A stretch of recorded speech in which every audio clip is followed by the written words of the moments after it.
Hello everyone, my name is Vimal Raj. I'm a lecturer from Mechanical Department from James Polytechnic College, Aurangabad, Bihar. So this is the subject of Mechanical Engineering Materials, that is 1625304. According to the SPT syllabus, we are going to discuss on the unit 1, that is Engineering Materials and their properties. And this is the lecture number 4. So today we are going to discuss on the continuation topic of types of engineering materials, part 4.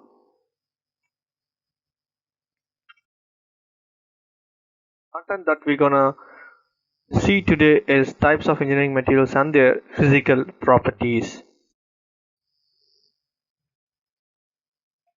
So first one is the density. Density of a substance is its mass per unit volume. So first physical property that we're going to see is about density.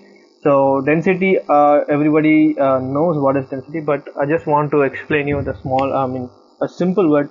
So we can describe that it's an object or a substance which takes up its volume, how much space it has, how much capacity. Where if you take a water bottle, if it's a 1 liter water bottle, the density that is taken like as a mass, like how much water can be filled in that particular water bottle.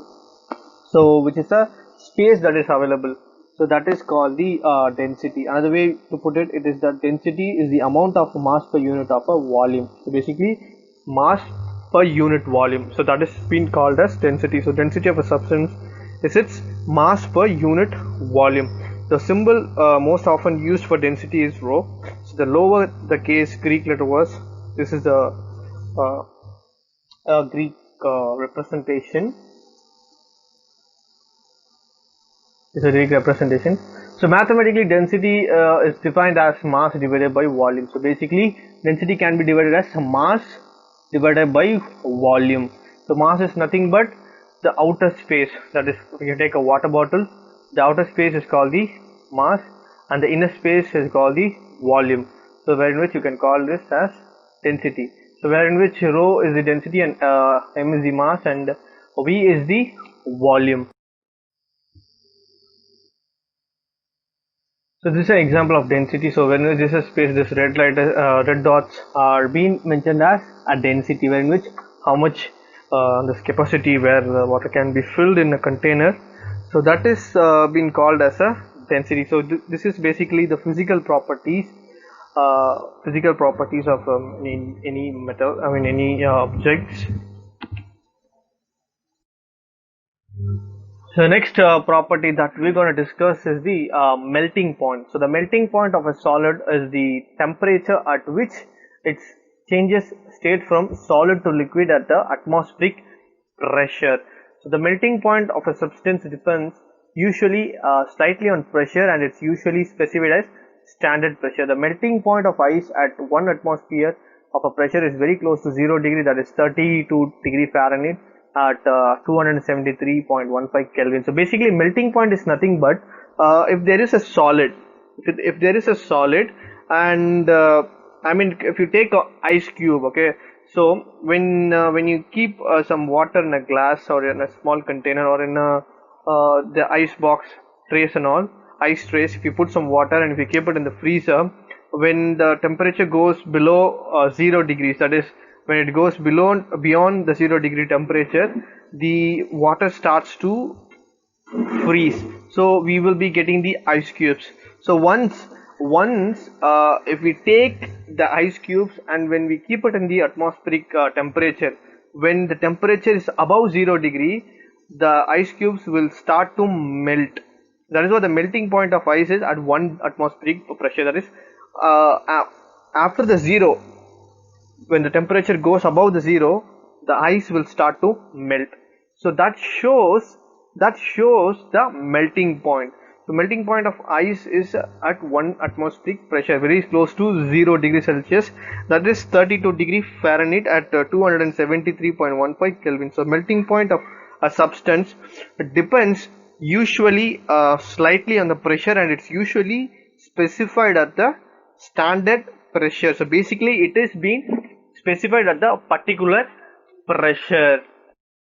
So this is a picture of the melting point of an ice. So this is a half melted ice cube, wherein which this area shows the ice is still in the solid state, wherein which this area is being started to melting. So this is a mercury, wherein which this is a solid mercury, and this is the mercury which is being melted. So from this picture you can understand what is a melting point. So everybody could have could have noticed it, because everybody would have done this test every time. That is the reason whenever you want to eat ice cream, you have to you have to sit and eat in the ice cream parlor itself, because as soon as the ice cream has been taken out from the freezer, from the refrigerator, it will start to melt. So when it when it is under the temperature that is below 0 degrees Celsius, it will be hard. But after, as soon as it has been taken out from the freezer, it will start to melt. It will the water molecule will start to come up, and because of that, the ice cream will start to melt. So that is called the melting. The next one is called the specific heat.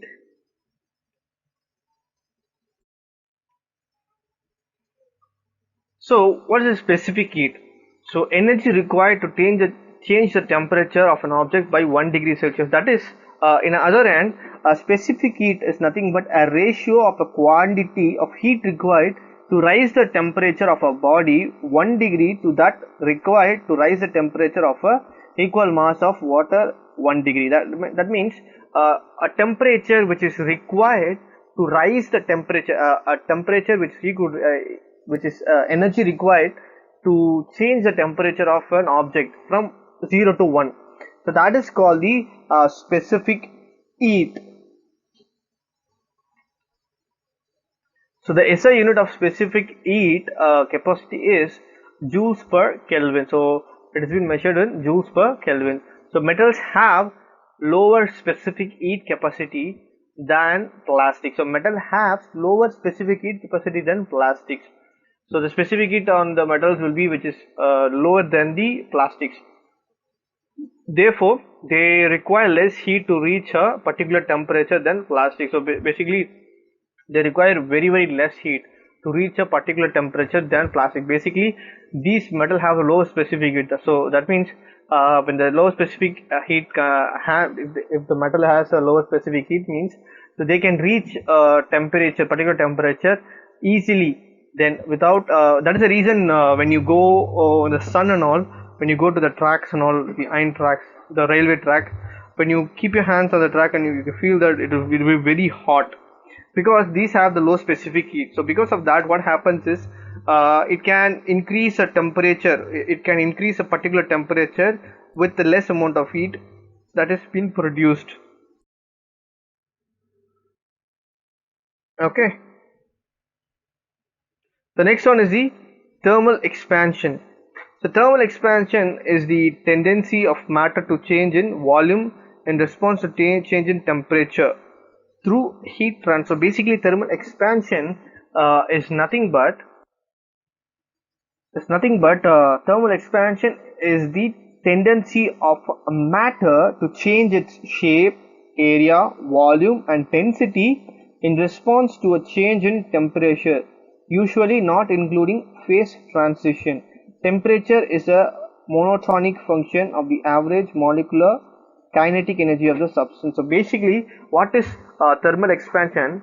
The tendency to change its shape, area, volume when there is a change in the temperature. So when there is a temperature change happens, it changes its shape. So that is called a thermal expansion. So basically, where we can see this thermal expansion, for example could be a mercury. Mercury would be a better example, because thermometer has this mercury, right? So there is a small mercury content will be there inside the thermometer. So whenever we place it under our hands or in our below the tongue, when there is a temperature in our body, what this thermometer will do is the thermometer will start to rise from 0 till the temperature that it has in the thermometer. That is based on the body temperature, it will rise. So basically this mercury which is inside the thermometer will start to expand its volume, so which will expand its volume and it will reach that particular temperature. So that means the thermal expansion, the best example for thermal expansion is the mercury. So the degree of expansion divided by the change in temperature is called the material's coefficient of thermal expansion and generally varies with temperature. So the degree of expansion divided by the change in temperature is called the material's coefficient of thermal expansion and generally varies with temperature. So this is the expansion. So where if and LO or initial and final length, and TF and TO are the initial and final temperature. So this is the temperature and this is the initial and final length. So basically initial length minus final length divided by 10 is equal to, and alpha 1 is a coefficient of thermal expansion. So unit is reciprocal temperature, i.e. is 1 degree Celsius. So this is the example, so wherein which that is the initial volume and this is the final volume after heating. So that is the initial length and final length after the heating. So basically when some heat is applied, this is the actual volume of the particular object. When the heat is applied, the volume changes from this initial length to this initial length, it has been expanded, and from this initial volume to this final volume it has been extended after heating. So the CLT is nothing but a coefficient of linear thermal expansion. So you could understand mercury is the best example, as I said, because when some heat is applied, it starts to melt. So there's one example, and engine coolant and another example of thermal expansion. So engine coolant also is one of the examples, and the volume gas thermometers also expansion, and the bimetallic strips in the thermostat, so that is also an examples. Next one is the thermal conductivity. So it is a property of a material to conduct heat. Thermal conductivity is often denoted as, these are the denotions. So it is a property of a material to conduct heat. So in SI units, thermal conductivity is measured in watts per meter, that is Kelvin. So watts per meter Kelvin. So it's a property of a material to conduct heat. So the particular material which is having a property to conduct heat. Okay. So the example that I can give is, if you start a car, when the engine is turned on, the engine becomes hot, and the hood above the engine will also become hot. That is, the hood means that is the covering of the engine, which that also becomes hot. So this heat is conducted from the engine to the hood. So that is called the thermal conductivity. Basically from object or a material which can conduct the heat very easily. If you say metals are a good conductor of electricity. Gold, copper, these are the good conductor of electricity. Aluminium, gold, silver, these are the good heat conductors. Wherein which if you say wood, plastic and rubber, which is not a good conductor. So thermal conductivity is nothing but the material which is having a property of absorbing the heat. Okay. So high energy generation rate within electronics or turbines requires the use of materials with the high thermal conductivity, such as copper. See, copper in heat exchangers, aluminium and silver. So as I said, these are the good examples for a thermal conductivity. So on the other hand, materials with low thermal conductance, such as polystyrene, that is plastics, and alumina, are used in building constructions or in furnace in an effort to slow the flow of heat. So for insulation purpose, they use this kind of materials. For example, wood is a heat will not fall on. I mean, it's a we call that. It's a not a thermal conductivity, I would say. So these are the examples that you can understand what is thermal conductivity. Thermal conductivity is nothing but the material which is having a property to conduct heat. Okay, which is allow the heat. Okay, even our smartphone, I could say, because in our smartphone there is a casing at the back, right? When we play PUBG games or any games, the phone becomes hot. So when the phone becomes hot, at the back of the panel, if you touch the phone, you can feel the hotness. That is called a thermal conductivity. That means the heat is transferred from one area to another area, wherein the intermediate that object is there, right, wherein which it conducts the electricity and passes to the external side, right? That is called a thermal conductivity. So this is the best example of thermal conductivity. So wherein which pan. So this is the fire, and this is the object, and on the object, on the pan, food is there. We are not cooking the food directly on the fire, so there is a intermediate vessel which is there, intermediate object which is there to conduct the electricity. So it absorbs the heat and gives the heat to the food. So this is the best example, I would say. All the vessels that we use for cooking, right, that's the best example of thermal conductivity. So it absorbs the heat and gives the heat to the food, so that only the food is getting prepared and the food is getting cooked. So this is a best example of thermal conductivity. So this picture you can understand, guys.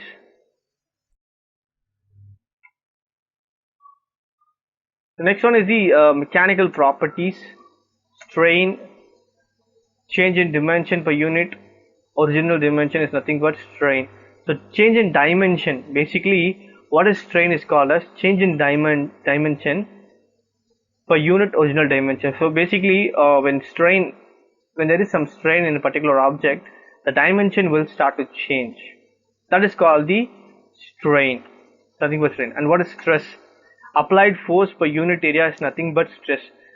That is, for example, if you give a rubber band, when you start to give some stress, like when you start to enlarge the rubber band, when you try to extend the rubber band, that is a stress that you're giving. And what is a strain is, after you loosen up the rubber band will not be on its original shape. That is, some dimensional change will happen. So that is called the strain. You can check it even if you take a wire, plastic wire, when you try to extend it, it will extend after you're not giving any pressure or stress. If you see it, the wire dimension will be changed, the length will be changed. So that is called the strain, and the stress that you are applying, that is called the stress. So basically applied force per unit area is nothing but stress, and change in dimension is nothing but the strain. So strain is nothing but force per area, that is Newton per millimeter. Next one is strength. Ability of a material to resist the externally applied force without breaking or yielding. Strength is nothing but the ability of a material to resist the external force. The best example would be the best examples could be you call that, I mean, a titanium, I would say. Titanium is a good example, because when you give external force also, the titanium will not break. So the ability of the material to resist the external applied force, that is called the strength.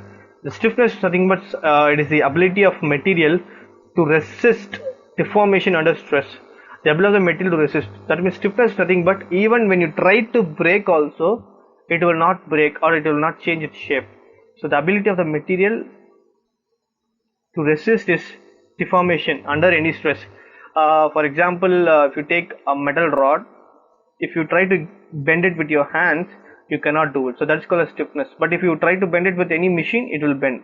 So I'm just giving you an example, a real life example. And elasticity, there is a property of a material to regain its original shape after deformation when the external force are removed.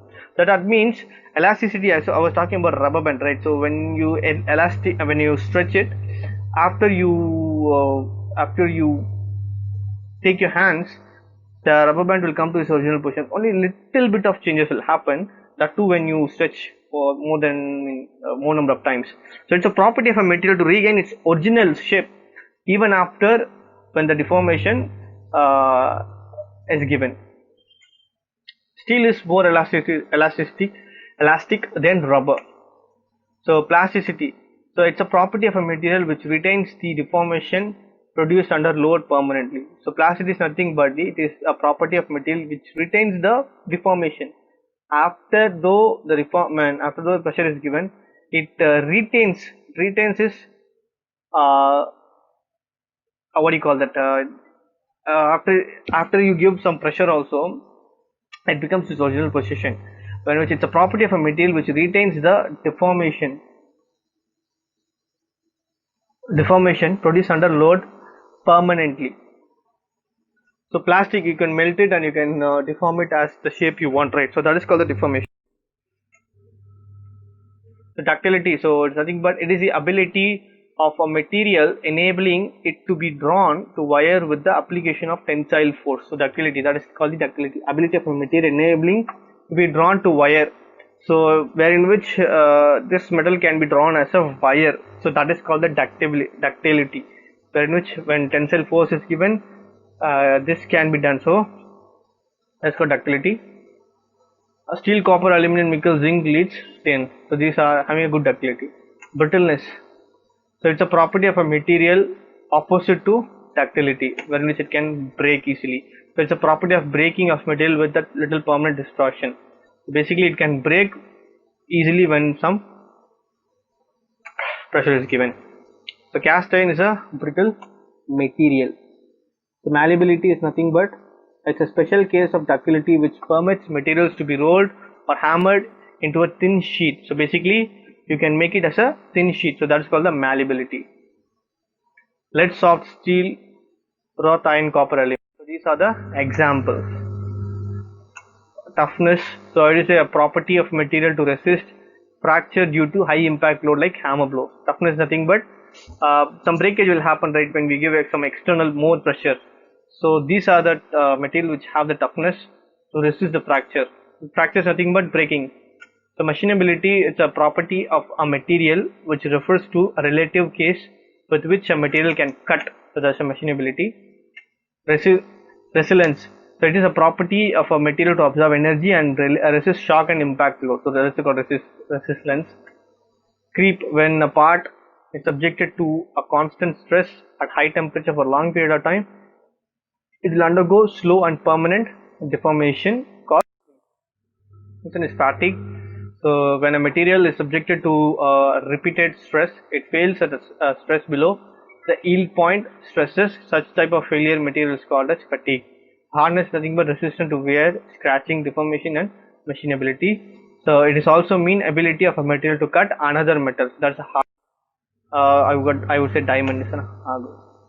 Then is the packing efficiency. The packing efficiency is a fraction of crystal occupied by atoms. So it must be always less than 100% because it is impossible to pack spheres without empty space between them.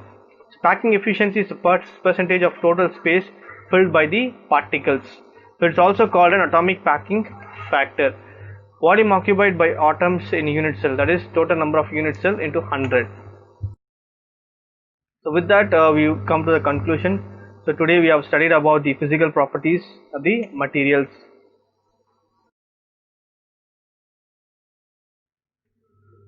These are the reference book, you can see it. So with that we have come to the conclusion. So the next topic will be taken in the next video. Thank you guys. Thank you for listening to this video.